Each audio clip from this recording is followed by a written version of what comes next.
तो according to B तुम्हें करना होगा, तो बी के अकॉर्डिंग कौन सा हो जाएगा limiting reagent?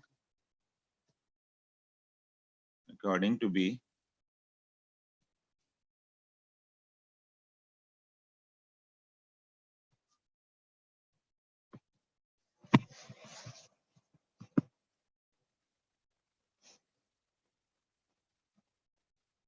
According to B हो जाएगा ये 3/2 इंटू 18।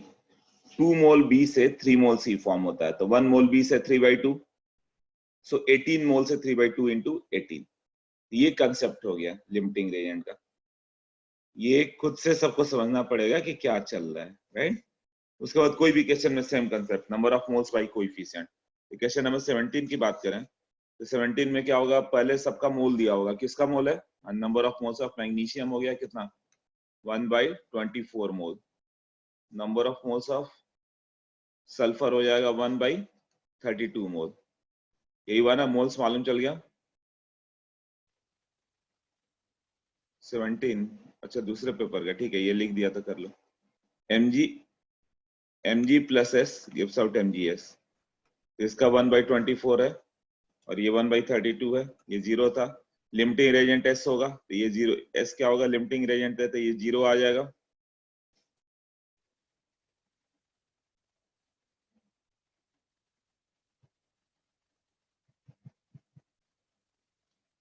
तो ये 0 हो गया। इसके अकॉर्डिंग मैग्नीशियम सल्फाइड कितना बनेगा, 1 मोल से 1 मोल, तो इसका भी कितना बच जाएगा,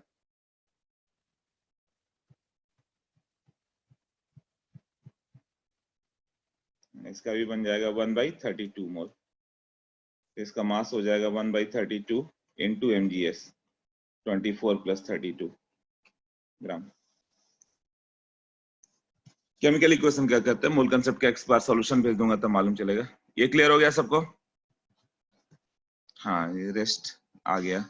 और कौन सा था क्वेश्चन नंबर 8, 10, 13, 21, 23, 24 सब है ना। लिमिटिंग रिएजेंट का 2 बता देता हूँ, फिर कंसेप्ट बताता हूँ, फिर सॉल्यूशन में भेज दूंगा, एक बार सॉल्यूशन देखना, उसके बाद डिस्कशन करेंगे, क्योंकि मैं सोच रहा हूँ ज्यादा डिस्कशन यहाँ पे नहीं, कंसेप्ट देख लेते हैं एक बार। हाँ, सबके सॉल्यूशन भेज देता हूँ, एक बार बना के मैं भेज दूंगा, देख लोगे तो बेटर, उतना टाइम किल नहीं होगा अपना, कुछ कंसेप्ट देख पाएंगे। और कौन सा था लिमिटिंग रिएजेंट में बताओ? 17, 22 भी था, 22nd, ओके, 22nd, 23rd, तो कोई एक बताता हूँ, फिर आगे ट्राई करना।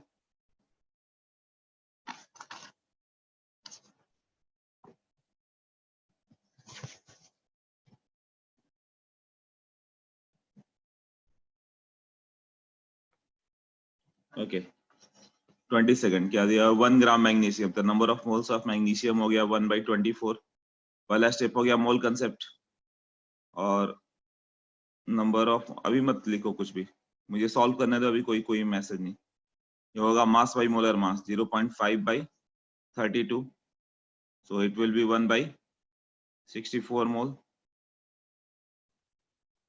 So which reactant is in excess and find the weight of excess reagent? So if you write Mg plus O2, ये कितना होगा 2m,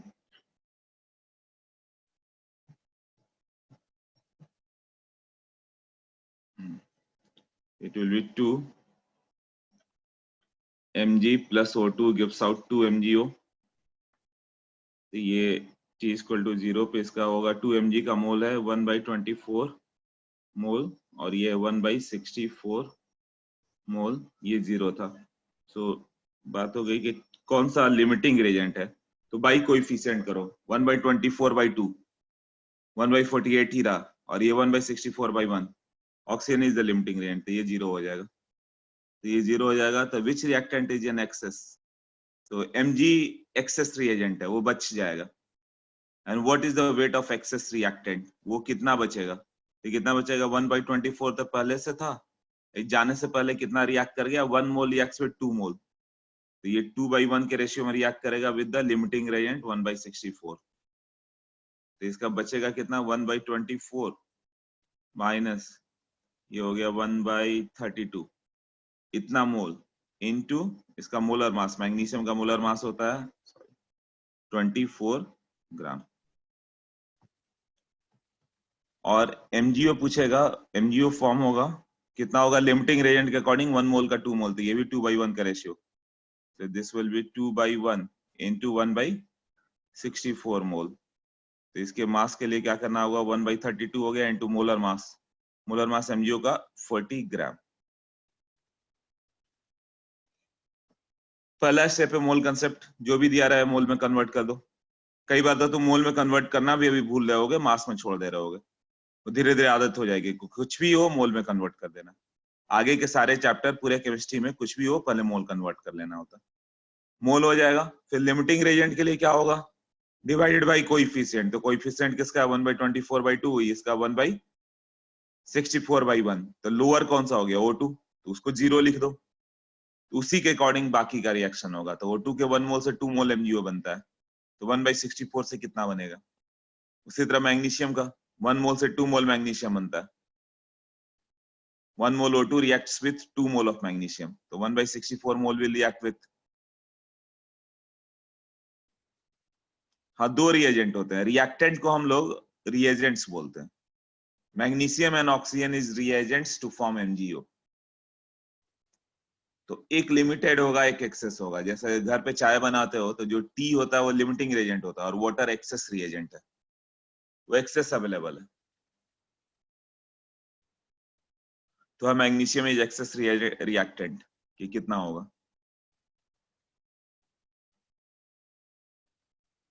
हाँ सोच लो, कोई डाउट है इसमें।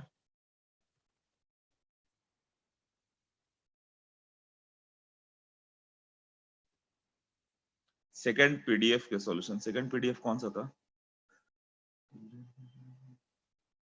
अच्छा सबको भेजता हूं मैं।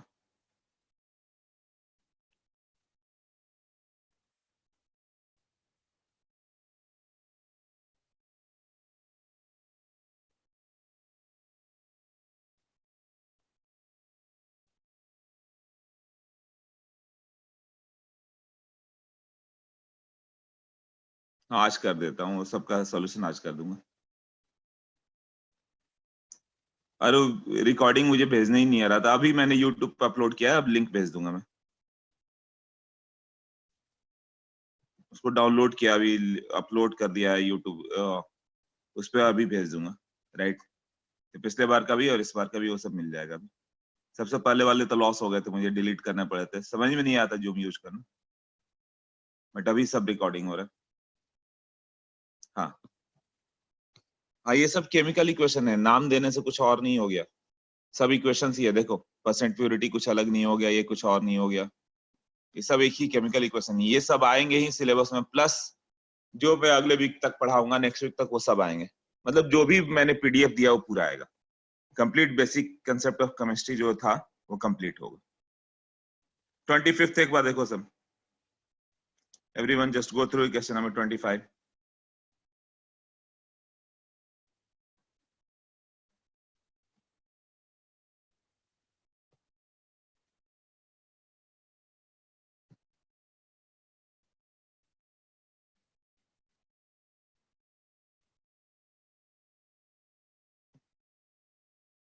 इजी है सब, पर परसेंट प्योरिटी नहीं आ रहा। ओके, डिसोसिएशन क्या है, ब्रेक करना क्या होता है ना, डिसोसिएशन मतलब बस ब्रेक हुआ, और क्या है, सक्सेशन क्या होता है। ओके ठीक है, तो देखो ये सब कुछ नया कंसेप्ट नहीं हो गया, उसने ऐसे करके दे दिया, तो है वही केमिकल इक्वेशन ही। उसमें करना क्या होगा तुम्हें, देखो जैसे क्वेश्चन नंबर 25, वो एक स्टेप से कई स्टेप, एक रिएक्टेंट मान लो, एक समथिंग है, उससे कोई रिएक्टेंट बनाया, उसको कहीं और यूज किया, उससे जो प्रोडक्ट बना उसको कहीं और यूज किया, उससे उसको प्रोडक्ट को निकाल के कहीं और यूज करो, तो सब रिएक्शन इन सक्सेशन हो गया, एक के बाद एक रिएक्शन कर रहे हैं। जैसे 25th, what weight of KClO3 is required to give enough oxygen to burn 50 gram of methane। मतलब KClO3 को ब्रेक करेंगे तो ऑक्सीजन आएगा, और ऑक्सीजन से हम लोग को 50 ग्राम मीथेन बर्न करना है। तो 50 ग्राम मीथेन बर्न करने के लिए कितना ऑक्सीजन चाहिए वो मालूम चल जाएगा, और उतना ऑक्सीजन के लिए कितना KClO3 चाहिए वो हम लोग को मालूम करना होगा। तो हम लोग इक्वेशन लिखे 50 ग्राम मीथेन मतलब कि CH4 हो गया CH4 plus oxygen 2O2 x plus y by 4 gives out x CO2 x क्या है 1 CO2 plus y by 2 H2O y by 2 मतलब 4 बाई 2 2 H2O यही है ना। तो CH4 का मोल मालूम हम लोग को CH4 का मोल कितना है 50 ग्राम। तो 50 बाई इसका मोलर मास 16 CH4 का मोलर मास 16 होता है ना ये है। तो O2 का कितना मोल चाहिए double of this yes 2 into 50 by 16 मोल यही होगा ना। अब बोलता है कि वो ऑक्सीजन हम लोग को कहां से मिलता है KClO3 से। तो इसमें 2-3 इक्वेशन आएंगे और कुछ नहीं है 2KCl प्लस 3O2। तो जब O2 हम लोग को 100 बाई 16 मोल चाहिए तो उसके लिए उसने बोला कि KClO3 कितना ब्रेक करना होगा। तो इसका भी रेशियो है कितना 2/3 का रेशियो है ना। ये रेशियो लिखना याद हो गया होगा अब तक। जिसको फाइंड करना उसका कोएफिशिएंट न्यूमरेटर में लिखो और वो जो जिसके थ्रू उसका डिनोमिनेटर में 2/3 इनटू कितना 100/16 क्यों 3 मोल O2 के लिए 2 मोल KClO3 को ब्रेक करना है। तो 1 मोल O2 के लिए 2/3 मोल KClO3 को। तो 100/16 के लिए 2/3 इंटू 100/16 इनटू इसका मोलर मास कितना होगा इसको हटा दें ये मोल पे छोड़ देता है नीचे 2/3 into 100/16 into molar mass of KClO3 39 plus 35 plus 48 हाँ 35.5 ले लेना 122.5 राइट। तो इतना आंसर होगा। समझ में आया। तो किसी भी केमिकल रिएक्शन में वो दो तीन इक्वेशन होगा सबको एक से दूसरा दूसरा तीसरा तीसरा चौथा ऐसे जाना पड़ेगा।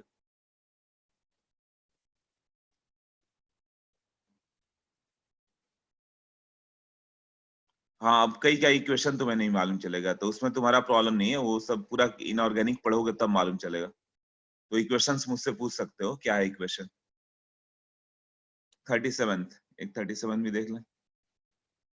हम मिक्सचर कंसेप्ट देखो कैसे करना।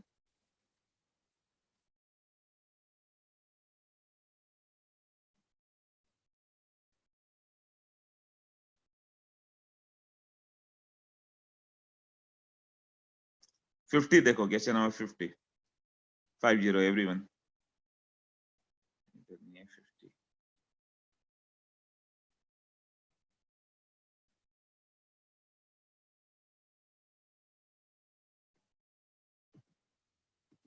ओके सबके लिए मिक्सचर वाले क्वेश्चन कैसे करना है 50।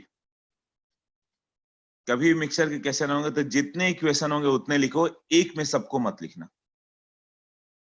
तो 50 से तुम्हें ये याद रहेगा एक 50 वाला सम बार बार कर लोगे तो याद हो जाएगा है ना कि कंसेप्ट क्या होता है। कंसेप्ट क्या है कि मान लो कि 1.84 ग्राम डोलोमाइट है इसमें CoCa3 और MgCO3 है। तो CaCO3 मान लो x ग्राम हो गया तो MgCO3 रिमेनिंग हो जाएगा 1.84 माइनस x ग्राम। अब इससे किसका मास है रेसिड्यू का मास मालूम। रेसिड्यू मतलब कैल्शियम ऑक्साइड और मैग्नीशियम ऑक्साइड। तो जब हीट करोगे तो CaCO3 कितना था x/100 मोल उससे क्या आ जाएगा CaO और O2 गैस तो बाहर निकल गया तो CaO कितना आएगा x/100 मोल ही आएगा। तो मास कितना हो जाएगा x/100 इंटू 56 ग्राम। अब नीचे कर लेते तो क्या हो जाएगा MgCO3 इसका मास है 1.84 minus x gram divided by molar mass आ जाएगा 84 मोल। इससे जो होगा MgO प्लस CO2 MgO होगा 1.84 माइनस x बाई 84 इतना मोल। तो ये होगा 1.84 minus x by 84 into 24 plus 16 40 ग्राम। तो टोटल मास हो जाएगा 56x by 100 plus 1.84 minus x by 84 into 40 और ये मास दिया हुआ टोटल 0.96। तो इससे x का वैल्यू कैलकुलेट होगा।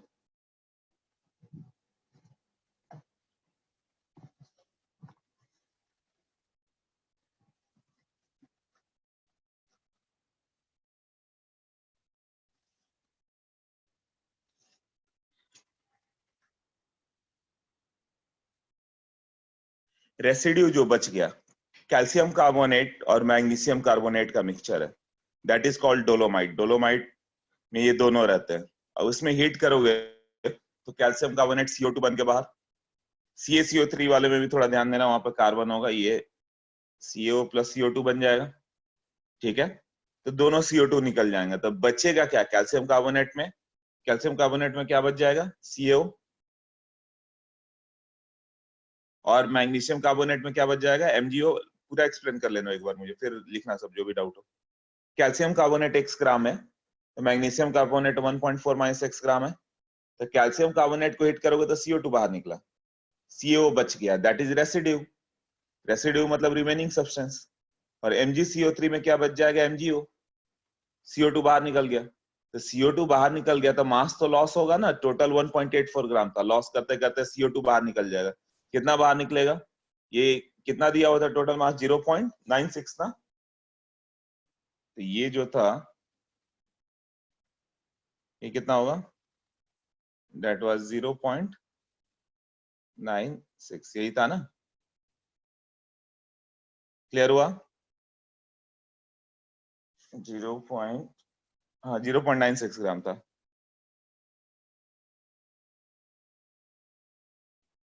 तो मास किसका है? 0.96 ग्राम, कैल्शियम ऑक्साइड और मैग्नीशियम ऑक्साइड को मिलाकर जो रेसिड्यू है। तो कैल्शियम ऑक्साइड का मास चाहिए था, तो कैल्शियम x ग्राम है। जब कैल्शियम x ग्राम है तो ये कितना होगा? CaCO3 x by 100। मोल कैसे आएगा? बाई इसका मोलर मास ना, हाँ, मोलर मास x बाई 100 मोल। इसके 1 मोल से 1 मोल कैल्शियम ऑक्साइड, तो इसका भी x बाई 100 मोल। अब इसका मोल आ गया कैल्शियम ऑक्साइड का, तो इसका मास आ जाएगा x बाई 100 इंटू इसका मोलर मास कितना होता है? 40 प्लस 16, 56। क्लियर? हाँ, इसको कैल्शियम ऑक्साइड का मास मालूम चल गया। सिमिलरली अब मैग्नीशियम ऑक्साइड का मास मालूम चाहिए, वो कितना होगा? MgCO3 कितना था? 1.84 माइनस x ग्राम। तो मोल कितना हो गया? बाई मोलर मास, इसका मोलर मास निकालो, 24 प्लस 12 प्लस 48, ये आ जाएगा 84।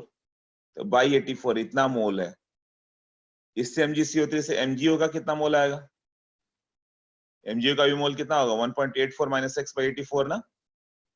हाँ, तो इतना मोल आ जाएगा। अब क्या होगा? 1.84 x into 40। Clear? 1.84 minus x इतना मोल हो गया, मल्टीप्लाइड बाई इसका मोलर मास। मोलर मास कितना है? 24 प्लस 16, 40। तो 40 से मल्टीप्लाई कर दो तो इसका मास आ गया। तो दोनों का मास मालूम चल गया, कैल्शियम ऑक्साइड का मास क्या है, मैग्नीशियम ऑक्साइड का मास क्या है। यही दोनों मिलकर रेसिड्यू है ना, यही बचे रहेंगे ना। हिट करोगे तो CO2 तो बाहर गया, जो बच गया ये दो बच गया, तो ये दोनों का मास ऐड करके 0.94 ग्राम या 0.96, तो इससे x आएगा। अब बताओ क्या डाउट है इसमें?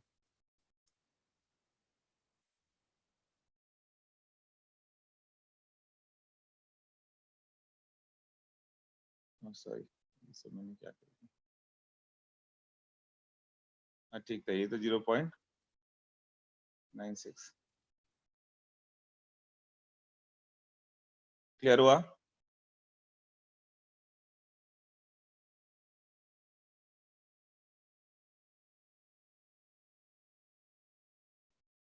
Thirty six.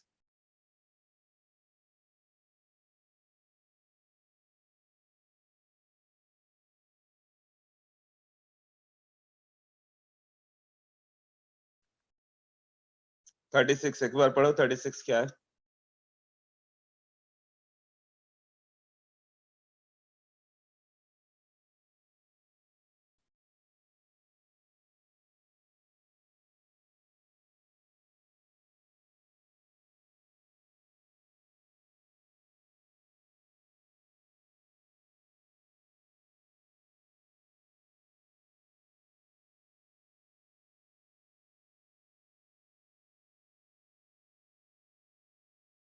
Thirty six.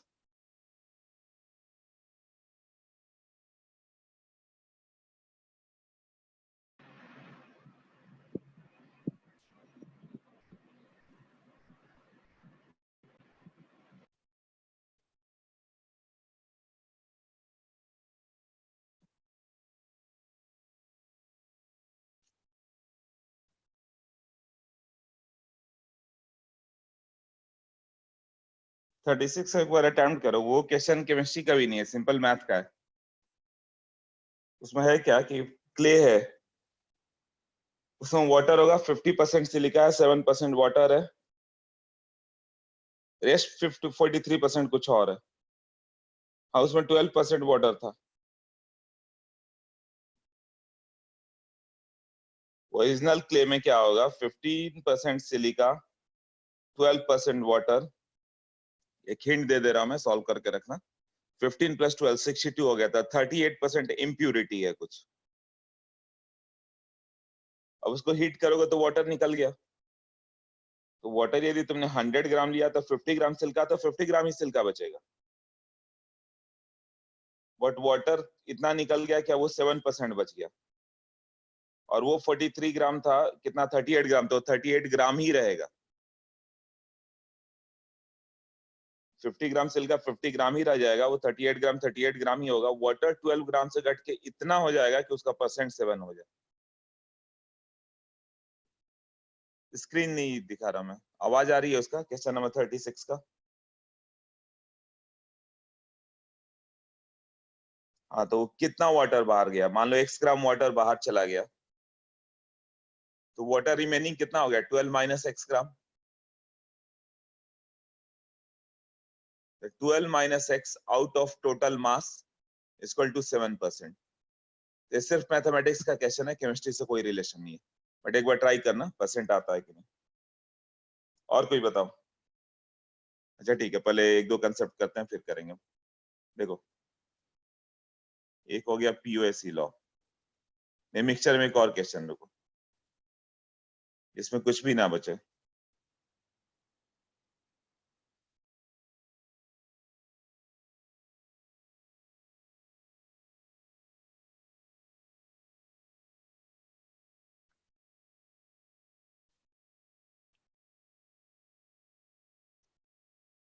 दो कंसेप्ट करेंगे अब।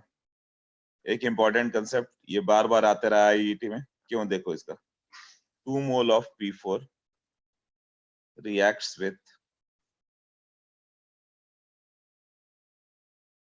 9 mole of O2 completely। ये वर्ड इंपॉर्टेंट है, completely मतलब दोनों गायब हो गए। So MP4O6 formed will be what, और MP4O10 formed will be what, या नंबर ऑफ मोल्स बता दो। तो होता क्या है, हम लोग लिखेंगे, तुम लिखोगे तो P4 plus 4O2 gives out P4O6 plus P4O10, ऐसे लिख सकते हो।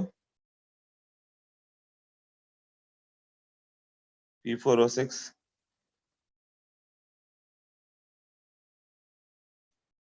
ये नहीं होगा। Even if we write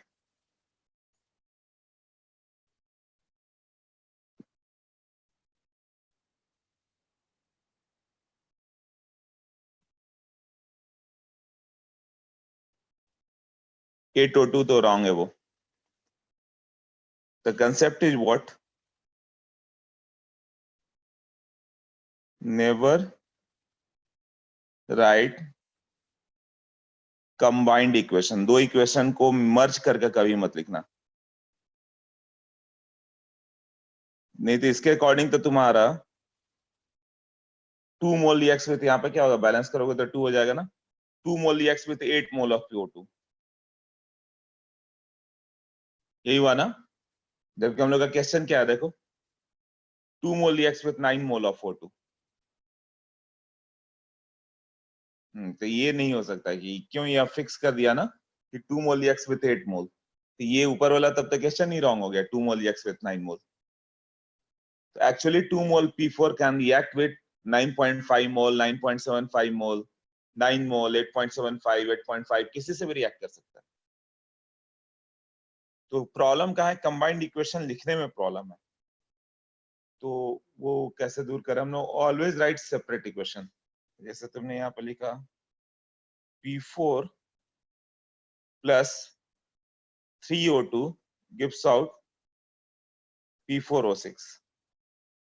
इस इक्वेशन में सोचो कि पूरा रिएक्ट कर रहा है 2 मोल ऑफ P4, तो कितना मोल ऑक्सीजन चाहिए? 6 मोल ही चाहिए ना, राइट। और अगला इक्वेशन लिखेंगे हम लोग P4 + 5O2 gives out P4O10। तो वहां तो 1 मोल 5 मोल से रिएक्ट किया, वहां तो 2 मोल 10 मोल से रिएक्ट कर रहा है। इसका मतलब यदि 100% ये इक्वेशन होता तो 2 मोल 6 मोल से रिएक्ट करता, यदि दूसरा वाला इक्वेशन रहता तो 2 मोल 10 मोल से रिएक्ट करता। इसका मतलब 2 mole can react with between 6 to 10 mole. ये इक्वेशन होता तो कितने मोल से रिएक्ट कर रहा है? मान लो कि यहाँ पे x मोल इसके अकॉर्डिंग रिएक्ट किया, तो यहाँ इसके कितने से रिएक्ट करेगा? 3x मोल से। एक बार इक्वेशन लिखता हूँ, फिर से समझाता हूँ। P4 + 5O2 gives out P4O10। तो ये हो जाएगा P4 का 2 - x मोल, तो ये हो जाएगा 5 × 2 - x मोल। हाँ, आप समझो, बहुत ही इंपॉर्टेंट कंसेप्ट है। सोचो कि यहाँ 1 मोल 3 मोल से रिएक्ट कर रहा है, तब यहाँ पे 1 मोल बनेगा। तो यदि पूरा 2 मोल P4O6 बन जाता तब तो 6 मोल पे ही काम हो जाता। तो 2 मोल यदि 6 मोल से रिएक्ट कर रहा है तो पूरा का पूरा P4O6 बनेगा। बट कुछ P4O10 भी बन रहा है, तो वहां 1 मोल 5 मोल O2 से रिएक्ट कर रहा है, तो 2 मोल रिएक्ट्स विथ 10 मोल। ये होता तो 10 मोल से भी रिएक्ट कर सकता है। तो यहाँ 100% रिएक्शन ये है तो 6 मोल से रिएक्ट होगा, और 100% ये बन रहा है तो 10 मोल से रिएक्ट करेगा। बट जब मिक्सचर बन रहा है तो कुछ मोल इधर रिएक्ट कर रहा है, कुछ इधर रिएक्ट कर रहा है, तब तो एवरेज आएगा ना। मान लो 0.5 मोल इधर रिएक्ट कर गया फर्स्ट इक्वेशन, दोनों ऐड करके 2 मोल है। ये कितना था? 2 मोल है ना। जैसे मान लो 5 मोल मैं दे देता तुम्हें P4 का, तो मिनिमम और मैक्सिमम मोल कितने से रिएक्ट कर सकता है? ये 5 मोल P4 है, तो इसके अकॉर्डिंग तो 15 मोल से रिएक्ट करता, और इसके अकॉर्डिंग 5 मोल कितने से रिएक्ट करता है? 25 से। तो बिटवीन 15 एंड 25 कुछ भी रिएक्ट कर सकता है, कुछ मोल इधर रिएक्ट कर रहा है, कुछ इधर कर रहा है। मान लो पूरा सिस्टम 5 मोल का है, 2 मोल इधर चला गया फर्स्ट इक्वेशन में, 3 मोल इधर चला गया, तो ऑक्सीजन का रिक्वायरमेंट कितना होगा? 2 mole reacts with how many moles? 1 mole react with 3 mole, so 2 mole reacts with 6 mole. यहाँ तक 6 मोल ऑक्सीजन लेके हो गया, और 2 मोल कितने में कन्वर्ट हो गया? 2 मोल में। यही है ना। और यहाँ क्या है? P4 1 मोल 5 मोल से रिएक्ट करता है, तो 2 मोल तो इधर रिएक्ट कर गया। मान लो मैंने 5 मोल दिया है, तो यहाँ पे तो 3 मोल होगा, तो 3 मोल रिएक्ट्स विथ 15 मोल। तो टोटल मोल का रिक्वायरमेंट कितना बना? यहाँ पे 6 और यहाँ 15, 21 ना। अब हो सकता है कि 5 मोल में 3 मोल यहाँ रिएक्ट करे, 2 मोल यहाँ रिएक्ट करे, तो जब 3 मोल यहाँ रिएक्ट करेगा तो 3 × 3 9 मोल का रिक्वायरमेंट होता। 1 मोल 3 मोल से रिएक्ट कर रहा था, 3 मोल 9 मोल से रिएक्ट करेगा, रिमेनिंग 2 यहाँ रिएक्ट करेगा। तो 2 मोल 1 मोल 5 मोल से रिएक्ट कर रहा था, 2 मोल कितने से रिएक्ट करेगा? 10 मोल। तो टोटल ऑक्सीजन की रिक्वायरमेंट कितनी बनी 5 मोल के लिए? 10 यहाँ पे, 9 यहाँ पे, 19 ना। अब मान लो 5 मोल P4 दिया था, 1 मोल यहाँ पे रिएक्ट कर रहा है, रेस्ट 4 मोल यहाँ पे रिएक्ट कर रहा है। कितना रिक्वायरमेंट चाहिए ऑक्सीजन का? 1 मोल फर्स्ट रिएक्शन के according and 4 mole second reaction के अकॉर्डिंग।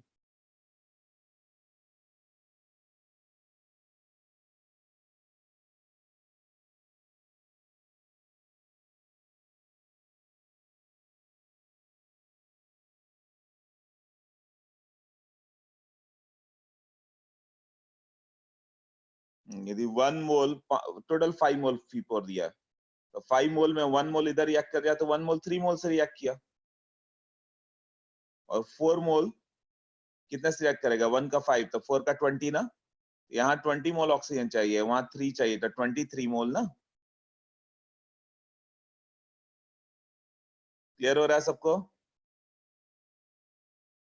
मान लो तुम्हें 10 मोल देता मैं, फास्फोरस 10 मोल है, अब बोलता है कि 7 मोल यहाँ पर रिएक्ट कर रहा है, 3 मोल यहाँ पर रिएक्ट कर रहा है, कितना मोल ऑक्सीजन चाहिए?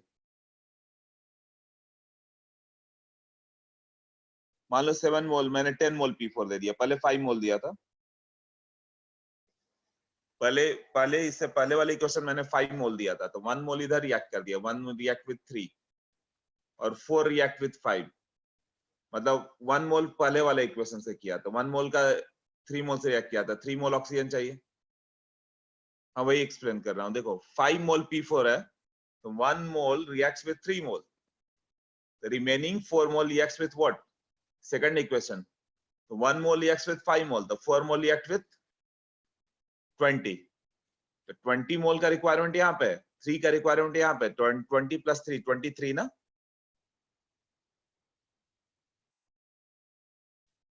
मान लो 5 मोल फास्फोरस दिया था और ये बता दे कि 1 मोल पहले इक्वेशन से रिएक्ट किया, अब 4 mole according to second equation react हुआ, तो कितना मोल ऑक्सीजन चाहिए? 1 मोल पहले इक्वेशन से रिएक्ट करो तो 1 मोल रिएक्ट्स विद 3 मोल, तो यहाँ 3 मोल ऑक्सीजन चाहिए। और दूसरे में क्या है?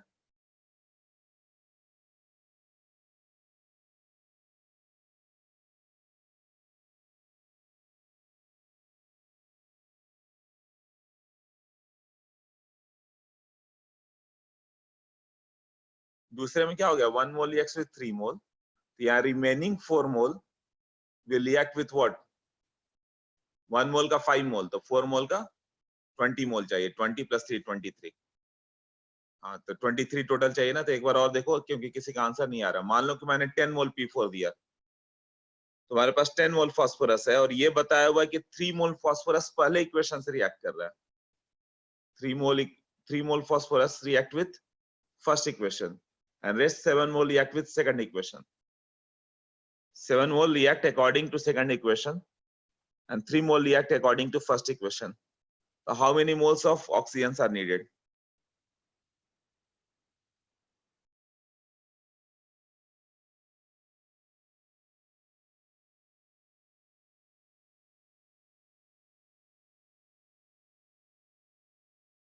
Right, कम से कम 8-10 आंसर आ गए हैं।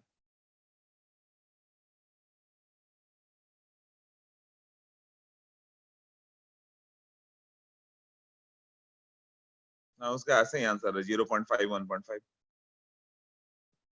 हाँ तो यहाँ पे 3 मोल, तो 1 मोल reacts with how many moles? 3 moles. The 3 mole will react with 3 into 3 9 मोल ना। 10 मोल टोटल फास्फोरस था, 3 मोल पहले के अकॉर्डिंग चाहिए, 1 मोल P4 3 मोल O2 से रिएक्ट करके 1 मोल P4O6 बनता है, तो 3 mole of P4 will react with 9 mole of O2 ना, और यहाँ पे rest 7 mole will react with what? 1 मोल के लिए 5 मोल चाहिए था, 7 मोल के लिए 35 ना, तो 35 मोल यहाँ पे ऑक्सीजन का रिक्वायरमेंट है और 9 मोल का पहले इक्वेशन से रिक्वायरमेंट है, यही है ना। 9 प्लस 35 44 मोल टोटल चाहिए, और ये दोनों का मोल पूछता है कितना बनेगा, तो ये 3 मोल से इसका 3 मोल और इसका 7 मोल से इसका 7 मोल, तो ये 3 मोल और 7 मोल बना।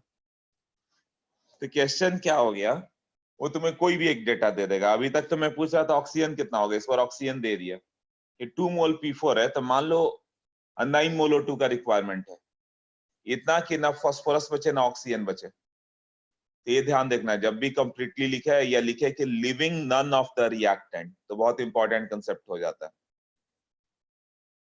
तो कंबाइंड इक्वेशन तो लिखना एकदम भूल जाओ कि कहीं करना है, 2-4 इक्वेशन एक में, सब इक्वेशन अलग अलग लिखो, भले 10 इक्वेशन लिखना पड़े। तो यहाँ मान लो कि x mole react according to first equation, तो कितना होगा? 1 mole reacts with 3 mole, so x mole reacts with 3x mole, तो ऑक्सीजन का रिक्वायरमेंट कितना हो गया? 3x मोल का। यहाँ 1 मोल रिएक्ट्स विद 5 मोल, तो रिमेनिंग फास्फोरस कितना है? टोटल फास्फोरस कितना था? 2 मोल था ना यहाँ, x मोल पहले इक्वेशन के अकॉर्डिंग रिएक्ट कर गया, तो रिमेनिंग जो होगा 2 माइनस x मोल, वो सेकंड इक्वेशन के अकॉर्डिंग रिएक्ट करेगा, क्योंकि टोटल मोल 2 ही है, इसलिए x मोल फर्स्ट इक्वेशन के अकॉर्डिंग रिएक्ट करेगा, the rest 2 minus x mole will react according to second equation.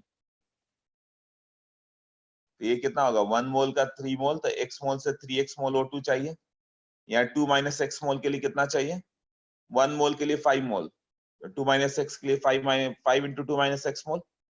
Total O2 का रिक्वायरमेंट कितना हो गया, और ये दोनों कितना होंगे, ये कितना बन जाएगा x मोल। वो पूछता है दोनों का मोल कितना कितना आएगा x, और इसका कितना हो जाएगा P4O10 का 5 माइनस एक्स, नहीं 5 माइनस एक्स नहीं सॉरी, ये कितना होगा 2 माइनस एक्स मोल, यही होगा ना। तो यही दोनों पूछा हुआ, ये दोनों कितने कितने मोल बनेंगे, तब ये दोनों को ऐड करना पड़ेगा तुम्हें।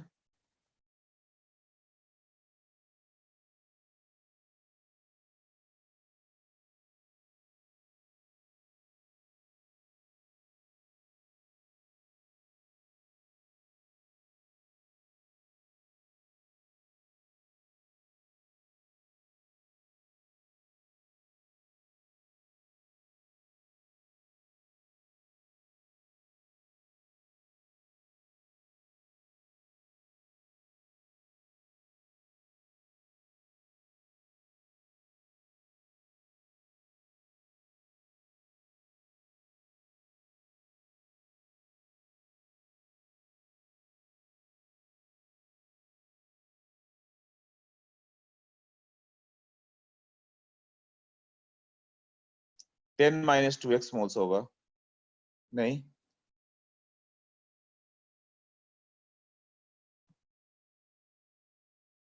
ऑक्सीजन का रिक्वायरमेंट 10 माइनस 2x मोल का, तुम बोल लो कैसे, और 10 माइनस 5x ना, ऑक्सीजन का रिक्वायरमेंट दोनों ऐड करके आएगा। टोटल ऑक्सीजन का रिक्वायरमेंट कितना होगा, ये कितना होगा,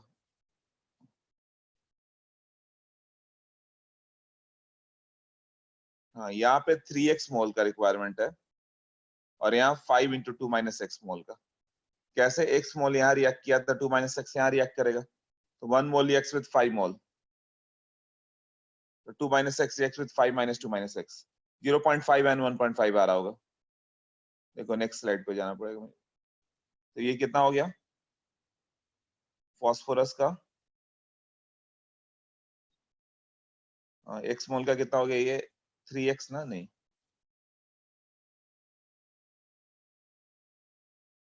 पहले स्टेप में x था 3x, प्लस दूसरे स्टेप में रिक्वायरमेंट था 5 2 माइनस एक्स, और ये टोटल 9 था। तो x का वैल्यू हो जाएगा 3x plus 10, 5 minus 5x 2x 10 x 0.5। तो number of moles of P4O6 कितना बना है, x मोल ना, x मोल मतलब 0.5 मोल, और n P4O10 2 माइनस x मतलब 1.5 मोल।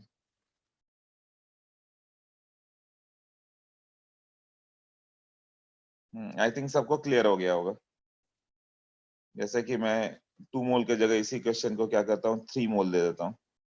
3 मोल P4 रिएक्ट्स विथ कितना से रिएक्ट कर सकता है, पहले इक्वेशन क्या होगा अकॉर्डिंग करेगा तो ट्रिपल मतलब 9 मोल, दूसरे के अकॉर्डिंग 15, तो 9 से 15 के बीच कोई एक डेटा दे दिया जाएगा। मान लो डेटा में दे देता हूँ 9 to 15 के बीच में 10 मोल ऑफ O2 कंप्लीटली। तो number of moles of P4O6 कितना होगा, and number of moles of P4O10 कितना होगा, ये चलो बताओ।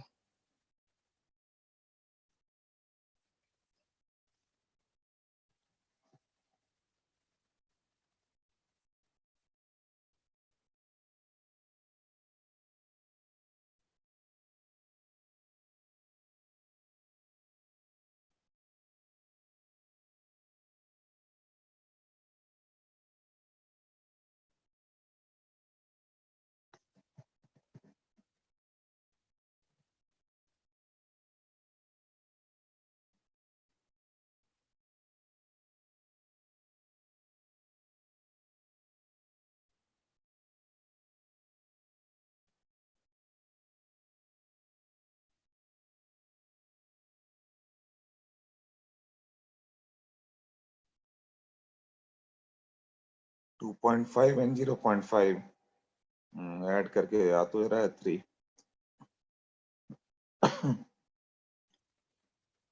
अच्छा 2.5 सबका आ रहा है, हो सकता है सबका कॉमन आ रहा है तो वही होगा।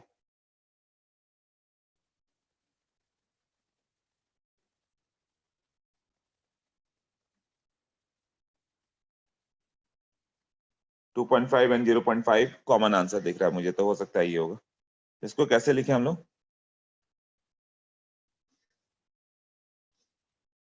देखो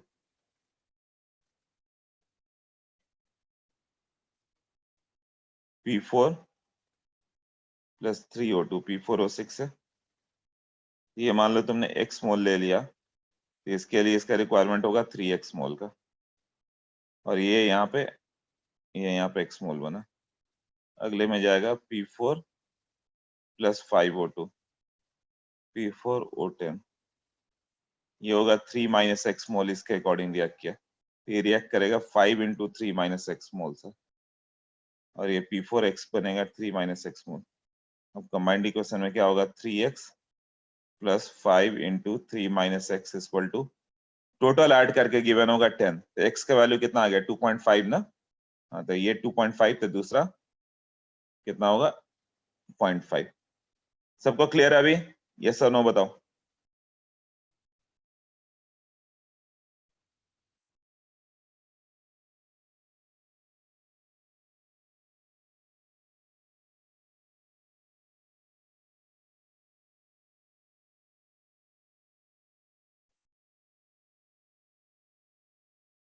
okay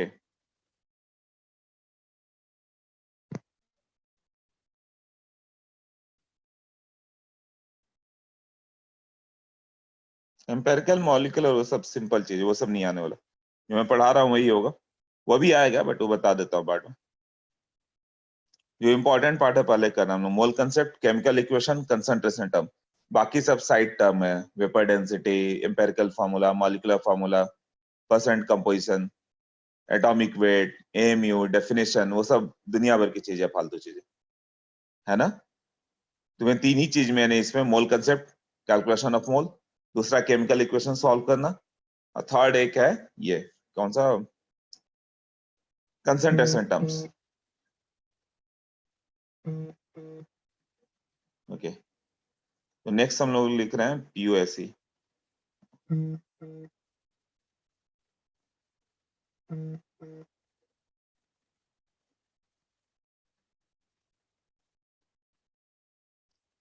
POAC, it is principle of atom conservation, it is principle of atom conservation।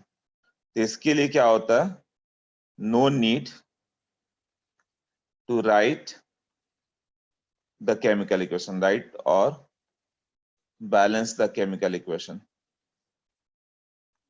मतलब ना केमिकल इक्वेशन तुम्हें लिखना है ना बैलेंस करना है, तुम डायरेक्टली बता सकते हो। जैसे कि तुम्हें क्वेश्चन दे दे कि 5 मोल NH3,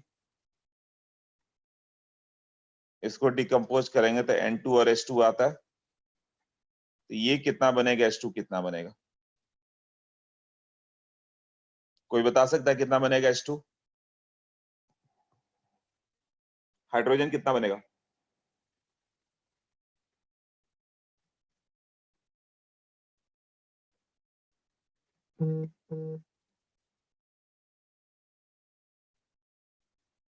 हाइड्रोजन नहीं, एक आंसर तो आया था, पुराना एक आंसर, राइट। तो रिएक्शन बैलेंस करके नहीं करना है तुम्हें, अभी तक बैलेंसिंग से कर रहे थे। हाँ थोड़ा रॉन्ग हो रहा है, 7.5 मोल इज करेक्ट। तो करना क्या है, प्रिंसिपल ऑफ एटम कंजर्वेशन को समझे कि atom in the nature is conserved. अब तुम्हारे पास 50 ग्राम गोल्ड है तो 50 ग्राम सिल्वर में कन्वर्ट नहीं कर सकते। 100 एटम गोल्ड के है तो 100 एटम प्लेटिनम नहीं बना सकते, वो गोल्ड ही रहेगा, भले गोल्ड का ऑक्साइड बन जाए, गोल्ड का सल्फाइड बन जाए, कुछ भी हो जाए। तुम्हारे पास 100 एटम कार्बन दे दिया तो तुम्हारे पास हमेशा 100 एटम ही रहेगा, वो कभी एटम तुम्हारा डिस्ट्रॉय नहीं होने वाला। 100 एटम हो सकता है 100 एटम CO2 बन जाए, वो CH2 के फॉर्म में चला जाए ना, कार्बन मोनोऑक्साइड के फॉर्म में चला जाए, C3H8 के फॉर्म में चला जाए, किसी फॉर्म में जाएगा, 100 है तो 100 ही रहेगा। जैसे कि 5 मोल NH3, 5 मोल NH3 मतलब कहाँ पे जाएगा 5 मोल NH3?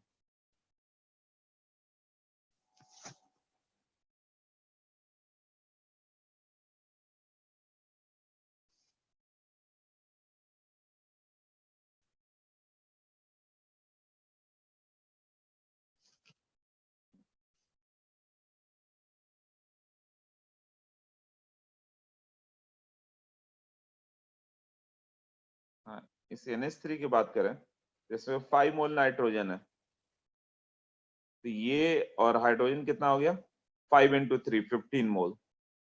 तो जब ये H2 बनेगा तो कितना बनेगा 15/2 मोल H2, और ये कितना बनेगा 5/2 मोल N2।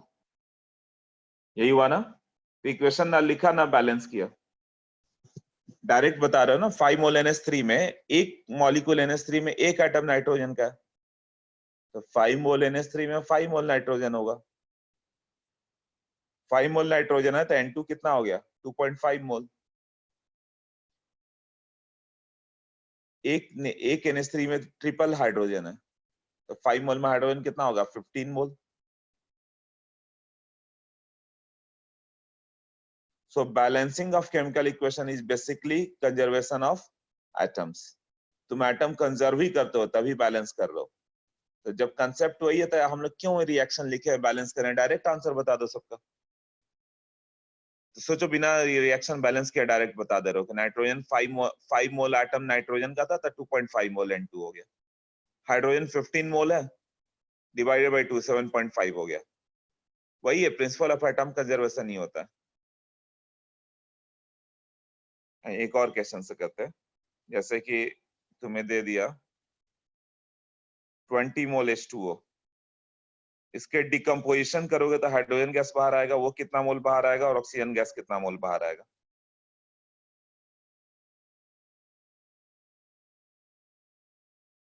तो हाइड्रोजन कितना था, हाइड्रोजन एटम 40 मोल हाइड्रोजन एटम था, हाँ 20 मोल ही आएगा ना। और ऑक्सीजन 2010, राइट 2010।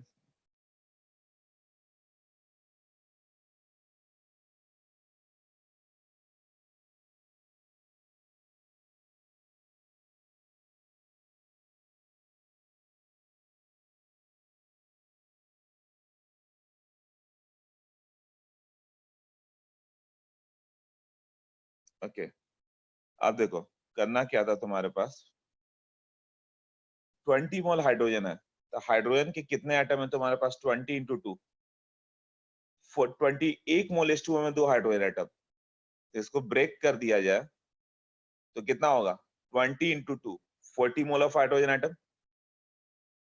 तो 40 मोल ऑफ, रुको अभी आंसर नहीं सबका सुनो बस, 20 मोल H2, 20 मोल 1 मॉलिक्यूल H2O में 2 मोल हाइड्रोजन एटम है, तो 20 मोल में 20 इंटू 2 कितना होगा 40 मोल हाइड्रोजन एटम। तो 40 मोल हाइड्रोजन एटम ही बाहर आएगा ना, तो जब H2 बनेगा तो कितना होगा 40/2 वापस 20 हो जाएगा ना। या डायरेक्ट सोचो तो H2 कितना होगा, H2 1 है ना H2O में, H2 का फॉर्म जितना H2 है उतना H2 का फॉर्म होगा, तो 20 मोल H2O से 20 मोल H2। बट ऑक्सीजन कितना होगा 20 मोल ऑक्सीजन एटम आएगा, तो O2 करोगे तो कितना होगा 20/2 10। यही हुआ ना। तो सोचो ना रिएक्शन लिखना ना बैलेंस करना, एक स्टेप में तुम आंसर करके आ जाओगे। ऐसे पूरा लिखोगे बैलेंस करोगे जाओगे, कई कॉम्प्लेक्स क्वेश्चन तो बैलेंसिंग से होंगे ही नहीं, डायरेक्ट इसी से हो पाएंगे। क्लियर हुआ कैसे करना है? हाँ, तो ये पहला कंसेप्ट क्लियर हो गया तुम लोग का कि 20 मोल है, बेसिक कंसेप्ट क्लियर हो गया। अभी इसका यूज और कैसे करेंगे, तो ये आ जाएगा 20 मोल। और ऑक्सीजन कितना हो गया, मतलब सारे क्वेश्चन जो अभी तक तुम लोगों ने किए ना सबको इससे भी कर सकते हो बिना रिएक्शन लिखे। थोड़ा सोचना पड़ेगा, मगर इससे क्या होगा स्टेप्स बहुत कम हो जाएंगे तुम्हारे, आईआईटी के एग्जाम में तुरंत कर लोगे। 20 मोल H2O है, तो ऑक्सीजन एटम कितना हो जाएगा 20 मोल ही ऑक्सीजन एटम हो गया। O2 के फॉर्म में कितना आ जाएगा 10 मोल ना, ये कितने लोग क्लियर हुआ अभी? क्लियर है? यस और नो?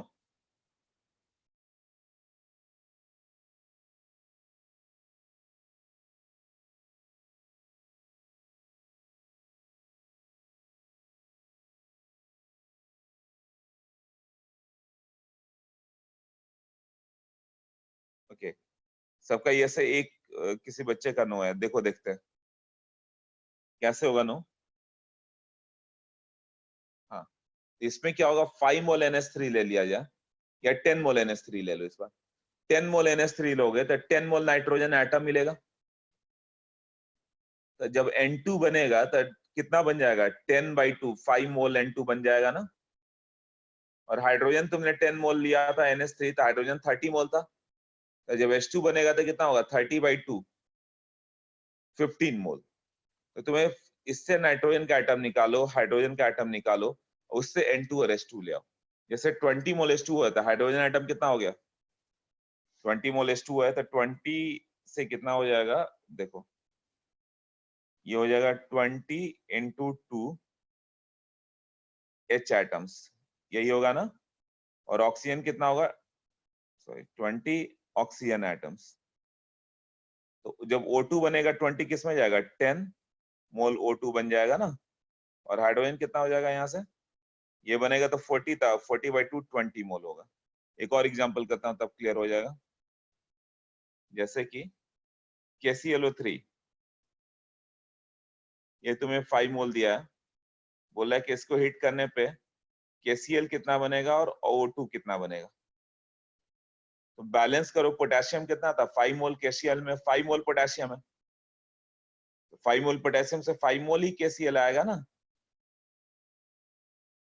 बट ऑक्सीजन कितना था, जब इसको जब तूने बैलेंस किया तो 5 मोल किया था, 5 मोल, मोल कंसेप्ट का 5 5 मोल Cl था। अब 5 इंटू 3, ओके ठीक, आंसर मत दो अभी, वेट वेट मुझे लिखने दो। No answer, 15 mole oxygen. तो जब O2 बनेगा तो कितना बनेगा, तो 5 मोल के 5 मोल Cl, 15 मोल ऑक्सीजन। तो 5 मोल के 5 मोल Cl से रिएक्ट किया तो 5 मोल KCl, और 15 मोल जो ऑक्सीजन है इससे कितना बन जाएगा, दो ऑक्सीजन एटम मिलके एक बनता है ना, दो दो का पेयर बनेगा, तो 7 मोल 7.5 मोल O2 बनता है। यदि ओजोन बनना रहता तो 5 मोल ओजोन बन जाता। हाँ, जिसको भी नहीं समझ में आता, किसी ने तो नो बोला था ना, अब बताओ समझ में आया?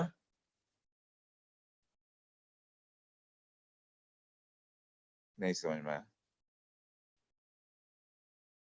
किसका आंसर नो था बताता हूँ।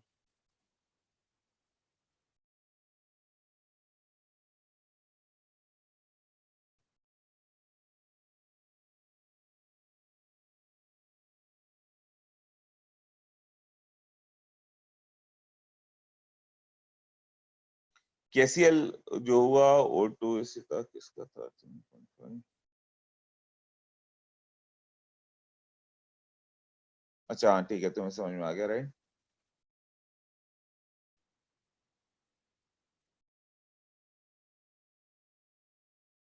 ठीक है, एक और रिएक्शन से करते हैं इसका। जैसे कि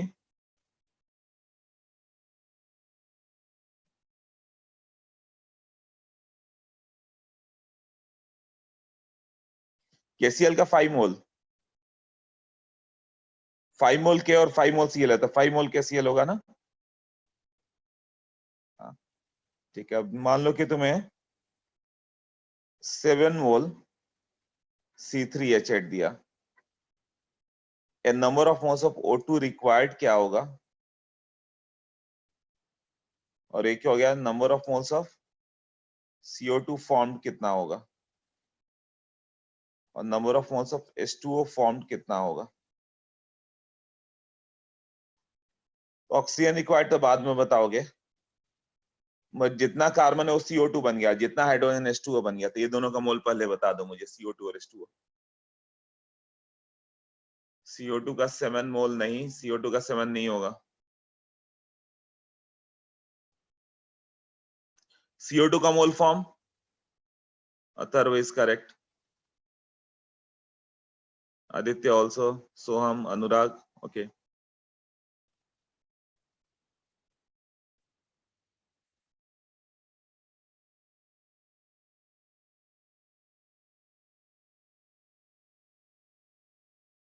CO2 और H2O कितना कितना हो गया? कुछ लोग आंसर करेक्ट है, 3-4 लोगों ने तुरंत कर दिया।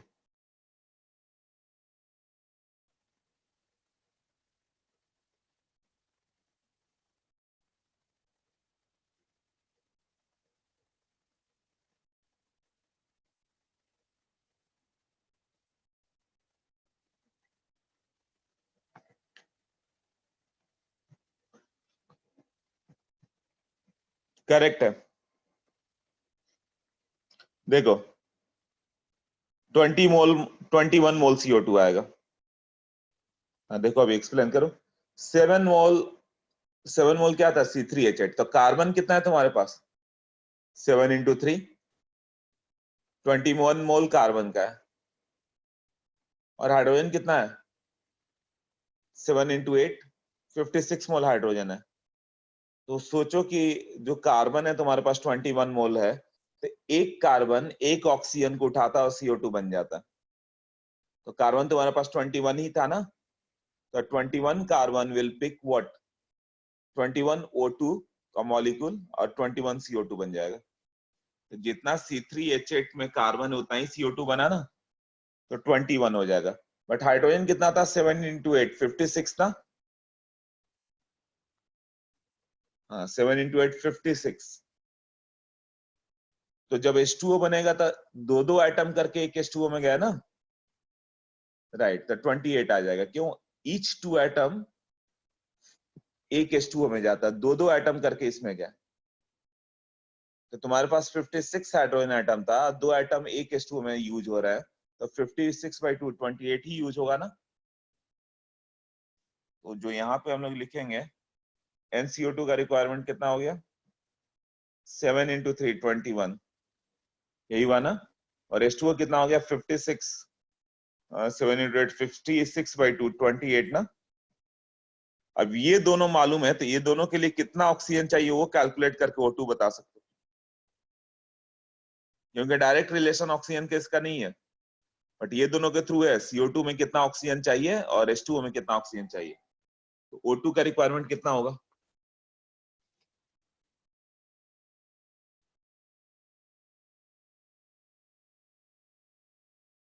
35 क्या?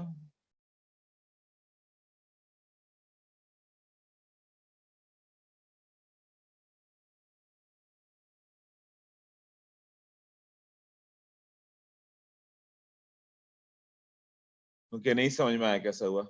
हाँ, कई लोग आंसर करेक्ट है, 35 वो सही है। देखो मैंने बोला कि तुम्हारे पास 7 मोल C3H8 है, तो तुम एक एक कार्बन को अलग कर लो, तो कार्बन कितना मोल मिलेगा तुम्हें?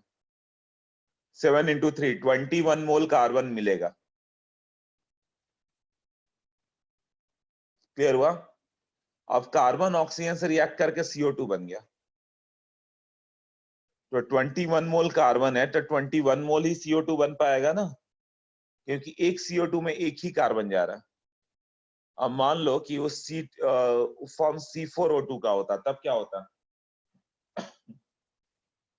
सपोज इट इज C4O2, तो चार चार एटम एक CO2 में गए, तो 21 था, तो 21/4 मिलता।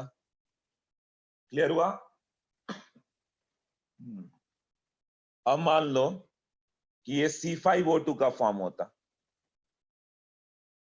तो 21 मोल यदि कार्बन है और C5O2 बन रहा है, तो 5-5 एटम एक मॉलिक्यूल में जा रहे हैं, तो 21/5 ही बनता ना। मान लो C3O2 बनता, C3O2, तो 3 कार्बन एक में जाएंगे, तुम्हारे पास कार्बन कितने थे? 21 ना, तो 21/3 7 आएगा। उसी तरह हाइड्रोजन कितना है? 7 इंटू 8, 56 हाइड्रोजन आइटम है। अब फॉर्म पे चले जाओ, H2O जाओगे तो दो दो हाइड्रोजन आइटम एक H2O में गया, तो दो दो का पेयर जा रहा है, तो कितना पेयर बना पाओगे? 56 ही हाइड्रोजन है ना, तो 56/2, 28 ही पेयर बना ना। H2O है तो हाँ, मान लो H3O करके एक हाइपोथेटिकल कंपाउंड होता तो कितना बन जाता है, H3O है ना, मतलब 3 एटम एक मॉलिक्यूल में जाएंगे। तो यहाँ टोटल 56 हाइड्रोजन एटम है, 3 एक में चले गए तो 56/3 बन पाता। अब H4OX का कोई फॉर्म है, H4 मतलब 4 एटम एक में गए, तो वहां पास एटम कितना है 7 × 8 56, और 4 करके भेजोगे तो 56 खत्म होने में कितना टाइम लगेगा, 56/4 14 मोल बन पाता। अभी क्लियर हुआ?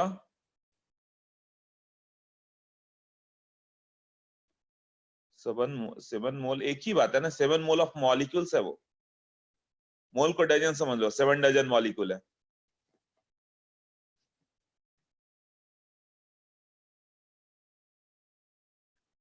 मतलब 7 × एवोगाड्रो नंबर ऑफ मॉलिक्यूल है। O2 बताता हूं, पहले यही नहीं समझ में आ रहा सबको, वो रुक जाओ। इतना क्लियर हुआ अभी? सोच लो ना, फिर से बताता हूं।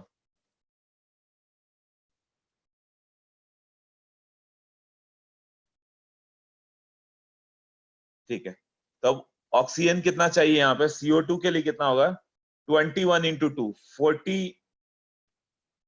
21 × 2 42 एटम्स ऑक्सीजन का यहाँ पे चाहिए। और यहाँ भी ऑक्सीजन बनने के लिए कितना चाहिए था, 28 × 1, हाँ 28 एटम्स इधर, 42 इधर, तो 42 + 28 60 हो गया। तो 60 ऑक्सीजन एटम का रिक्वायरमेंट है।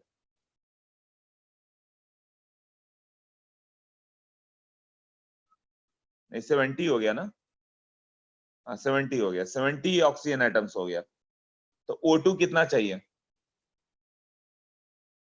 35 ले लो तो 70 बन जाएगा ना, तो 70/2 35। बट इसको लिखने का एक वे है, वो लिखने का वे समझ लेते हम लोग कैसे होगा। तो क्या करेंगे हम लोग,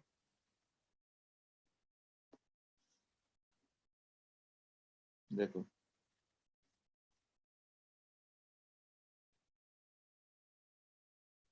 जैसे क्वेश्चन NH3 है, इससे बंदा N2 और H2 है ना, तो अप्लाइंग POSE लॉ, ये सब लिखने की जरूरत नहीं है, समझ में आया तो एक स्टेप में अपना कर लोगे। फॉर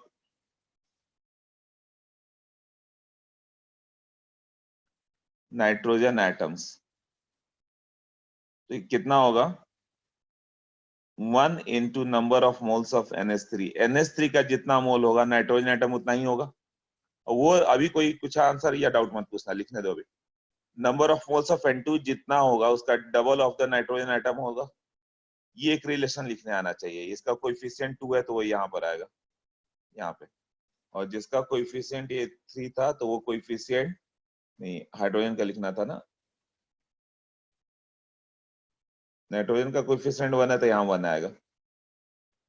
तो नाइट्रोजन का मोल जितना होगा NH3 में, यही हम लोग कर रहे हैं, NH3 into number of moles of, nitrogen का मोल 1 है तो कोएफिशिएंट 1 से मल्टीप्लाई करो।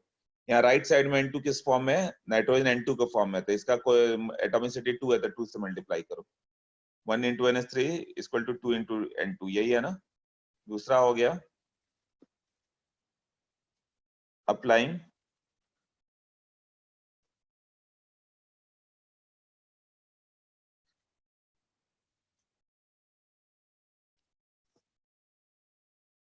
POSE law for H atoms. Hydrogen atom देखो लेफ्ट में किस फॉर्म में, NH3 के फॉर्म में, और NH3 कितना होगा उसका ट्रिपल नाइट्रोजन होगा, हाइड्रोजन होगा। और वहां देखो किस फॉर्म में, H2 के फॉर्म में, जितना H2 होगा उसका डबल हाइड्रोजन एटम होगा। तो कोएफिशिएंट से मल्टीप्लाई कर दो। अब जैसे मैंने क्वेश्चन दिया था कि 10 मोल NH3, तो N2 कितना फॉर्म हुआ, H2 कितना फॉर्म हुआ, तो फर्स्ट इक्वेशन यूज करो। तो 10 × 1, 1 × 10 लिखोगे, इक्वल टू 2 × NN2, NN2 आ गया 5। ये सही से सब समझ लेना, बहुत इंपॉर्टेंट कंसेप्ट है। और इधर कितना होगा NH3 का, हाइड्रोजन एटम के लिए 3 टाइम्स है ना, 3 × 10 equal to 2 × NH2, NH2 NH2 जो होगा 15। ये ऐसे बुक में दिया रहेगा तुम्हें कि ऐसे करना है। तो कंसेप्ट क्या हो गया कि ये दो इक्वेशन तुम्हें लिखना आना चाहिए, ये कैसे अप्लाई कर रहे हैं। जैसे नाइट्रोजन एटम के लिए पीओएसी लगा रहे हैं तो क्या कर रहे हैं, number of moles of NH3 into इसका कोएफिशिएंट 1, उधर number of moles of N2 into 2। क्यों, यहाँ नाइट्रोजन का मोल राइट साइड में कितना है, जितना मोल N2 होगा उसका डबल होगा, और नाइट्रोजन का मोल लेफ्ट साइड में कितना होगा, जितना NH3 होगा उसका 1 टाइम होगा। उसी तरह हाइड्रोजन के लिए पीओएसी चाहिए तो जितना NH3 है उसका ट्रिपल हाइड्रोजन एटम होगा, और इधर कितना होगा, जितना H2 होगा उसका डबल हाइड्रोजन एटम होगा। तो जितना हाइड्रोजन एटम रिएक्टेंट साइड था उतना ही प्रोडक्ट साइड है, तो ऐसा बैलेंस करना होगा तुम्हें। तो मान लो कोई एक दे दिया 10 मोल NH3, तो पहले इक्वेशन में लिखो 1 into 10 equal to 2 into N2,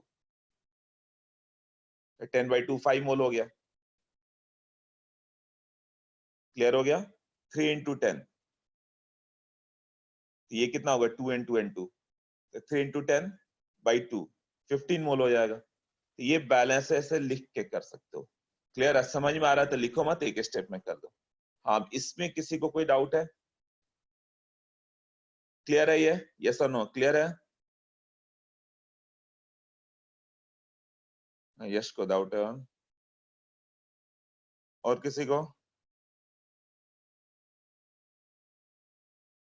ये क्लियर है यश? हाँ यश पूछो, क्या है जो भी डाउट है। ऑक्सीजन, ऑक्सीजन यहाँ कहाँ है, वो तो दूसरा एग्जाम्पल है, इसमें डाउट है क्या? इसमें डाउट है क्या, ये बताओ, नहीं तो नेक्स्ट पे जाता है। ये क्लियर है जो लिखा हुआ, ये बताओ यस और नो। हाँ नो डाउट है तो नेक्स्ट पे जाते हैं ना फिर। ओके, नेक्स्ट में मैंने एग्जांपल दिया था KClO3 का।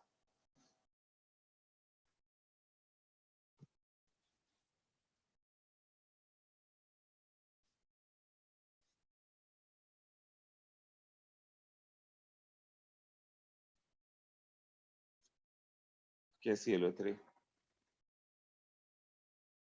किस में जाएगा, KClO2 में। तो applying POAC law for K atoms. Potassium देखो किस फॉर्म में, इधर KClO3 के फॉर्म में है, तो जितना KClO3 होगा उसका 1 टाइम पोटेशियम होगा, पोटेशियम का कोएफिशिएंट 1 है, और उधर पोटेशियम किसके फॉर्म में, KCl के फॉर्म में, तो जितना KCl होगा उसका 1 टाइम K होगा। दूसरा,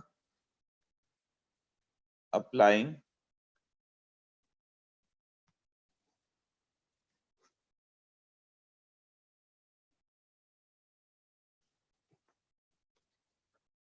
POAC law for oxygen atom. तो ऑक्सीजन जितना रिएक्टेंट साइड होगा उतना प्रोडक्ट साइड भी होगा, तो रिएक्टेंट के फॉर्म में किसके फॉर्म में, KClO3, तो जितना KClO3 होगा ऑक्सीजन एटम उसका ट्रिपल होगा, और प्रोडक्ट में देखो तो ऑक्सीजन किसके फॉर्म में, O2 में, तो जितना O2 होगा उसका डबल होगा। तो मान लो KClO3 10 मोल दिया हुआ है तो KCl भी 10 आ जाएगा पहले इक्वेशन से। दूसरे इक्वेशन में KClO3 10 मोल दिया हुआ था, O2 कितना होगा, 3 into 10/2,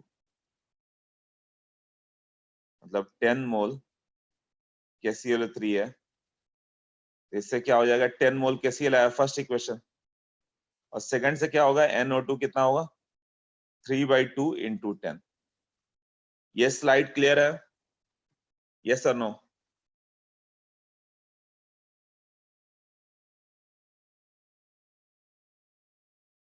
can you please explain POAC law, फिर से वही तो कर रहा हूं मैं।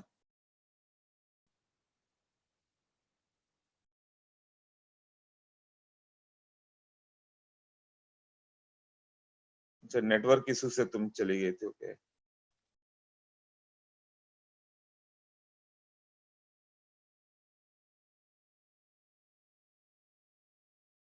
POAC लॉ तो पिछले 20 मिनट से चल रहा है, तो फिर 20 मिनट बैक जाना पड़ जाएगा।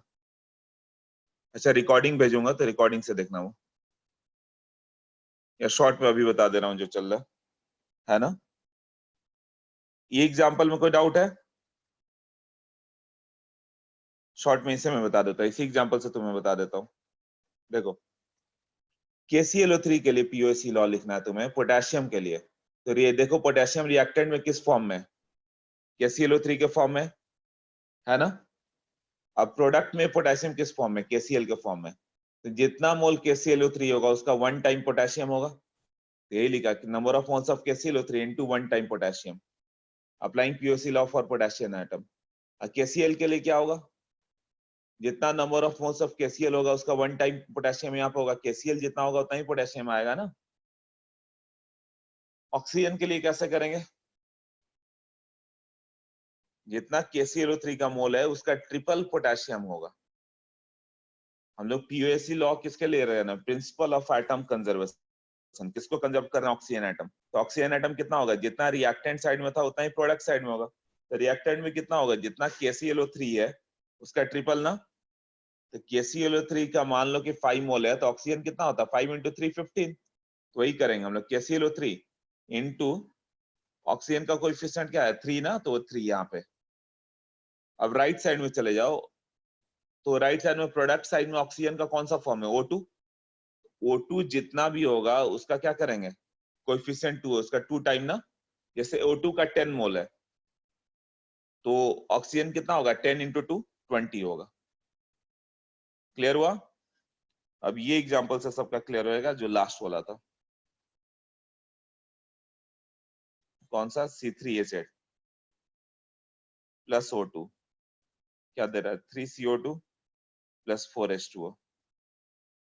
तो पहले मान लो तुमने कार्बन के लिए अप्लाई किया फॉर सी एटम्स के लिए क्या फॉर्म आएगा अपने पास, C3H8 जितना है उसका ट्रिपल होगा, 3 इंटू N C3, यही कोएफिशिएंट से मल्टीप्लाई करना था, C3H8 ये है ना।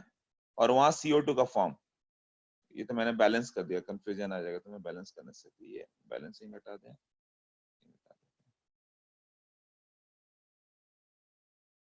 तो लिखना भी मुश्किल है। हाँ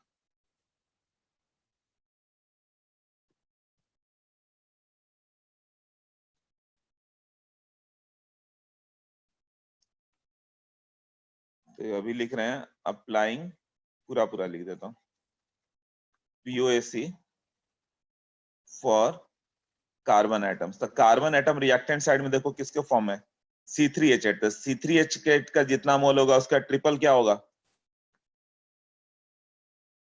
कार्बन एटम होगा N इंटू 3 C3H8 लिखे, और वहां पे क्या होगा CO2 होगा, CO2 जितना होगा उसका 1 टाइम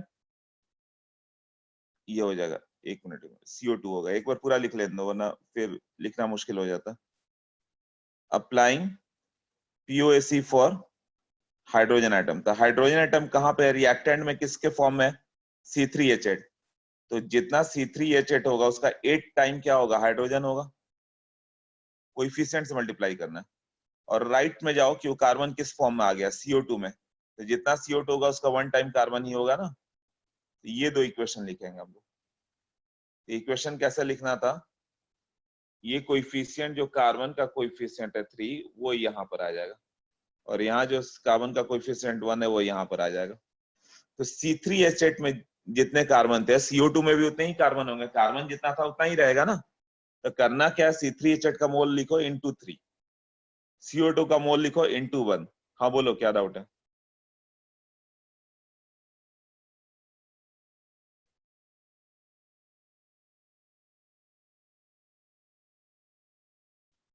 बोलो डाउट है इसमें।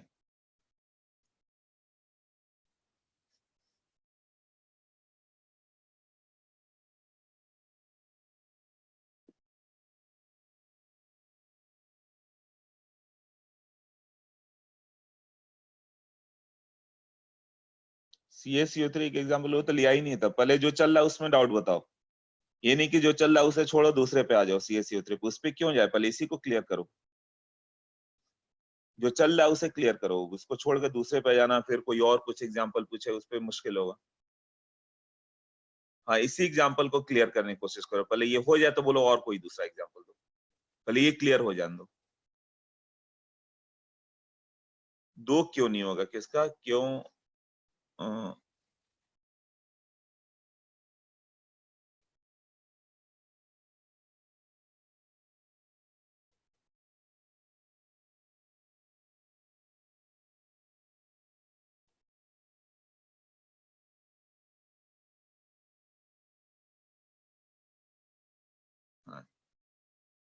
पीओसी हम क्यों CO2 के लिए ले रहे हैं? ओके, टू क्यों नहीं RHS साइड में लास्ट स्टेप में से?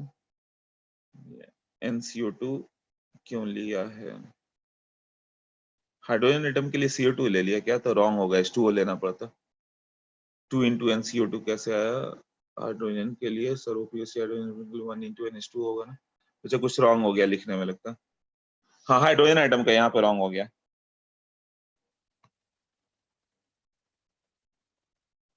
इसको क्या करेंगे हम लोग? ये NH2O होगा।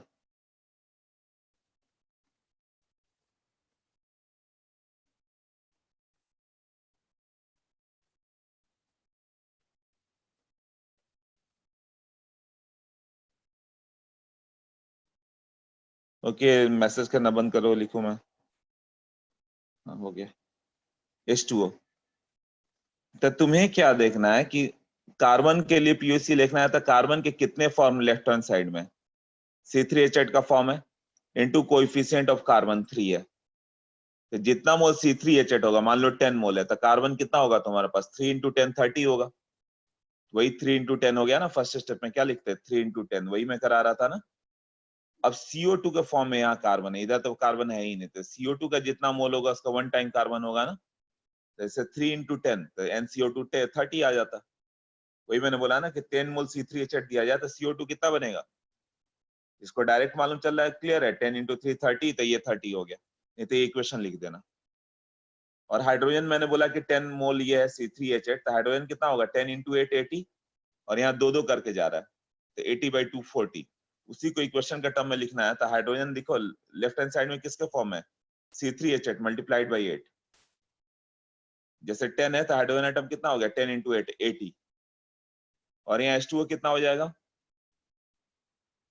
जितना H2O है, जितना H2O है उसका कितना हो जाएगा? यहाँ पे रॉन्ग हो रहा है थोड़ा, वो CO2 लिख दिया था ऊपर वाला स्टेप। ये कितना हो जाएगा? ये 2 into H2O होगा, है ना। हाँ, कोएफिशिएंट हाइड्रोजन का कितना है? 2 है ना।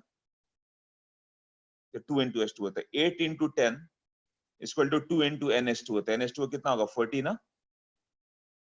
अब यही चीज हम लोग ऑक्सीजन के लिए लिखे तो क्या होगा? ऑक्सीजन यहाँ किसके फॉर्म में? O2 के फॉर्म में।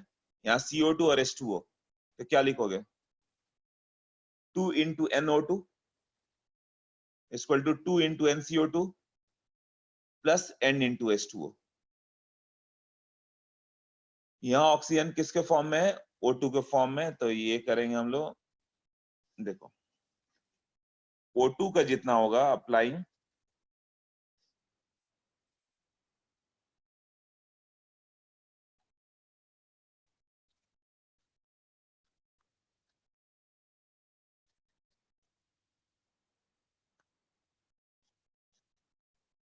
Applying POC law for oxygen atoms. तो वहां लेफ्ट हैंड साइड में क्या O2 था? O2 का जितना मोल होगा उसका डबल ऑक्सीजन एटम होगा।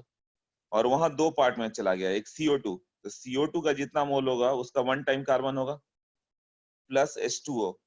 H2O में क्या होगा? CO2 में 2 टाइम होगा, और H2O में 1 टाइम, 1 into NH2O।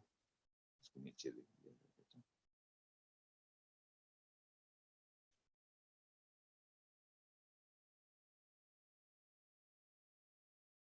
हाँ, तो वहां CO2 प्लस H2O था, तो 2 into NCO2 plus 1 into NH2O। ऐसे इक्वेशन लिख सकते हैं ना हम लोग। मतलब उसको बैलेंस करना होगा तुम्हें अलग अलग पार्ट में।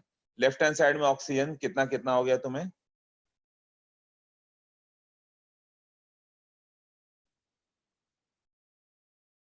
लेफ्ट में O2 जितना था ऑक्सीजन एटम उसका डबल मिलेगा। राइट में CO2 जितना था उसका डबल CO2 मिलेगा। और H2O कितना मिलेगा? जितना H2O था उसका 1 टाइम ऑक्सीजन मिलेगा बाई कोएफिशिएंट। कोएफिशिएंट से मल्टीप्लाई करना है। ये कोएफिशिएंट 2 है तो ये 2 आएगा, है ना। यहाँ H2O का कोएफिशिएंट 1 है तो यहाँ 1 आएगा। यहाँ O2 का 2 है तो यहाँ 2 आएगा। हाँ, तुमने बोला कौन सा? CaCO3 का एक एग्जांपल दे दूं। ओके, जैसे CaCO3 से क्या हो रहा है? CaO plus CO2। मान लो ऑक्सीजन बैलेंस करना है, तो 3 into NCaCO3 will be 2 into NCO2, coefficient से मल्टीप्लाई करना है। इसका कोइफिशिएंट 2 है तो वो इधर आ गया, इसका कोइफिशिएंट 3 है तो वो इस साइड आ गया, यही है ना। अब कैल्शियम को बैलेंस करना होता है तो क्या लिखते हैं, 1 इंटू NCaCO3, और वहां कैल्शियम किसका फॉर्म है, Ca के फॉर्म में ही है, तो 1 इंटू NCO, ऐसे हुआ ना। नेक्स्ट जैसे मैंने एग्जांपल दे दिया। हाँ बोलो, क्या डाउट है।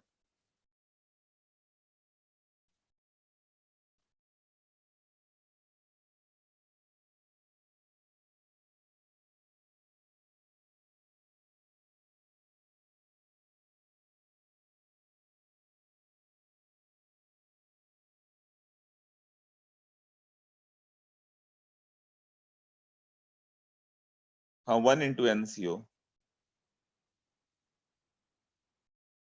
हाँ मान लो CaCO3 का कोई मोल दे दिया, मान लो 10 मोल CaCO3 देगा, क्वेश्चन कुछ तो पूछेगा ही ना। 10 मोल CaCO3 दे दिया तो पूछेगा CO2 का कितना मोल बना, तो पहले से ले लो 3 इंटू 10। क्वेश्चन होगा ये, तुम्हें बोले आंसर।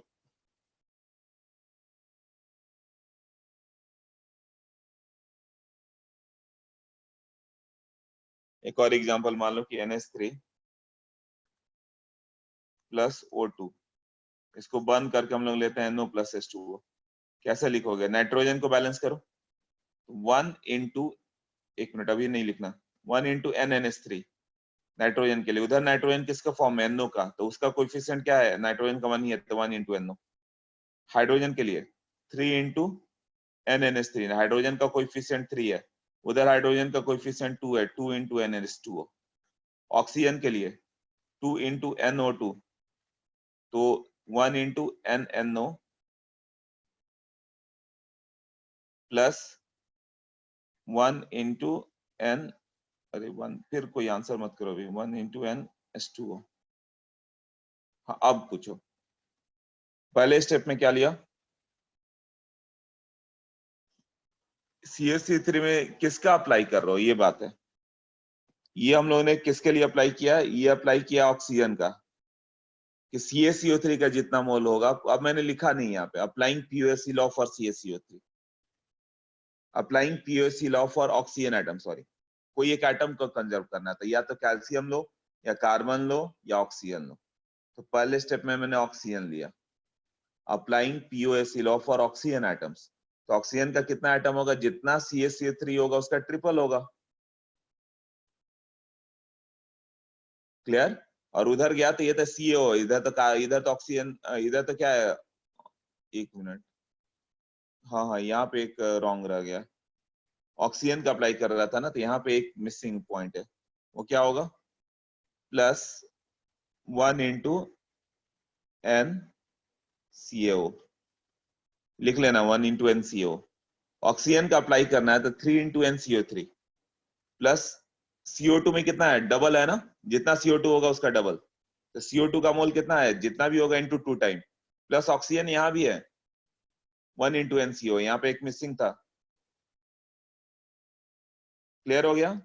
और यहाँ मैंने कैल्शियम के लिए लिखा था, कैल्शियम कितना था, इसका कोएफिशिएंट 1 था, और यहाँ भी कोएफिशिएंट 1 था, तो ये दो इक्वेशन में कोई डाउट है,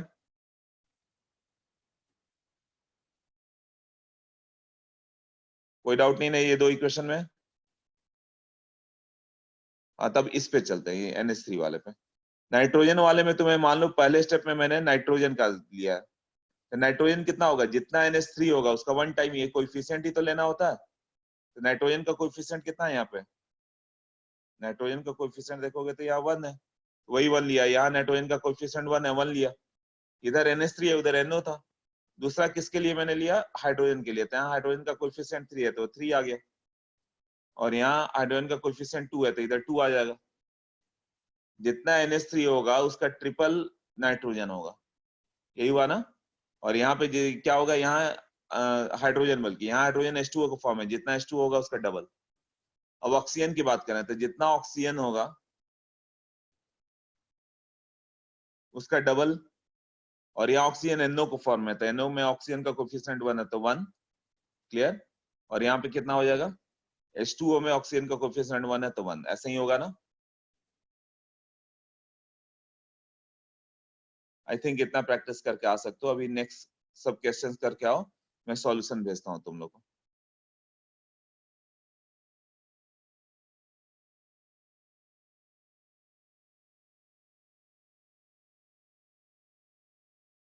O2 में 2 बार कुछ प्रॉब्लम आया क्या? रुको, O2 में क्या लिख दिया है?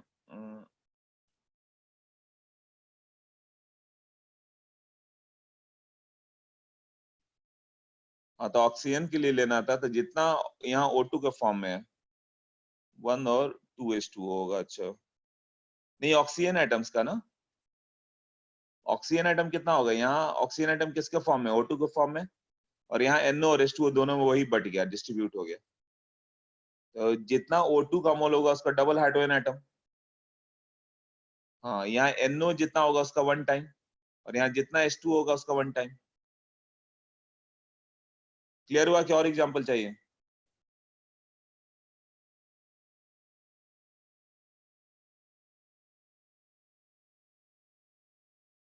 हाँ, तो इसको लिमिटिंग रेजेंट में अप्लाई मत करना, उसमें ज्यादा सोचना पड़ेगा, बाकी हर क्वेश्चन में अप्लाई कर सकते हो। डायरेक्टली यू कैन राइट, जैसे कि मैंने डोलोमाइट वाला एग्जांपल दिया था, तो CaCO3 का जितना मोल होगा उतना ही कैल्शियम ऑक्साइड का मोल हो गया, जितना MgCO3 का मोल है उतना ही MgO का मोल होगा। डायरेक्ट लिख ले रहे हो, इक्वेशन लिखने की जरूरत ही नहीं है।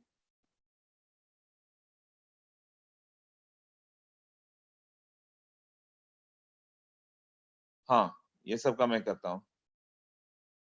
और एटॉमिक मास तो लर्न कर लो, ऐसा IIT में गिवन रहता है सबका एटॉमिक मास, अगर कुछ एटॉमिक मास लर्न कर लेना है तुम्हें।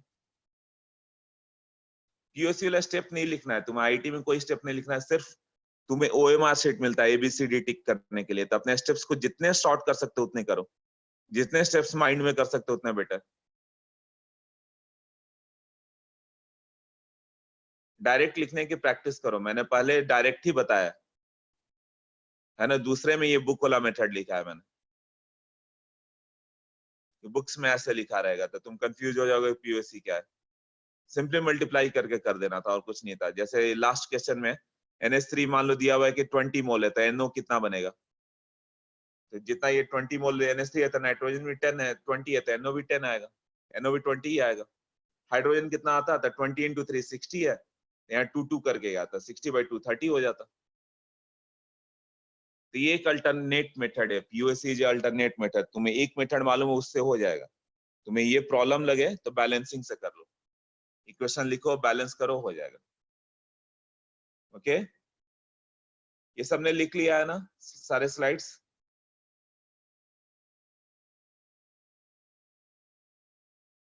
ठीक है, फिर भी मैं भेज दूंगा। वो मोल कंसेप्ट ही था, मोल कंसेप्ट ये केमिकल इक्वेशन, और थर्ड मेजर कंसेप्ट है कंसंट्रेशन टर्म, वो नेक्स्ट लेक्चर में करेंगे। उसके बाद छोटे मोटे टर्म जो हो गए, जैसे वो कौन सा बोल रहे थे, एम्पिरिकल फार्मूला, मॉलिक्यूलर फार्मूला, उस समय कुछ जान ही नहीं है तो क्वेश्चन नहीं पूछते उससे, वो सब सिंपल कंसेप्ट, ये सब कंसेप्चुअल पार्ट है। IIT वही चीज पूछता है जिसमें तुम अटको, empirical formula, molecular formula, percent, ये सब में कोई नहीं अटकने वाला, तो पूछता भी नहीं। ये इसी को कंप्लीट करो पूरा बुकलेट जो पूरा दिया है मैंने, और प्लस इसमें कितने एक्सरसाइज है जो मैं बताता हूँ जो करने होंगे तुम्हें। क्लियर? चलो ठीक है, फिर नेक्स्ट लेक्चर मिलते हैं। ओके, बुकलेट का PDF फिर से भेजो।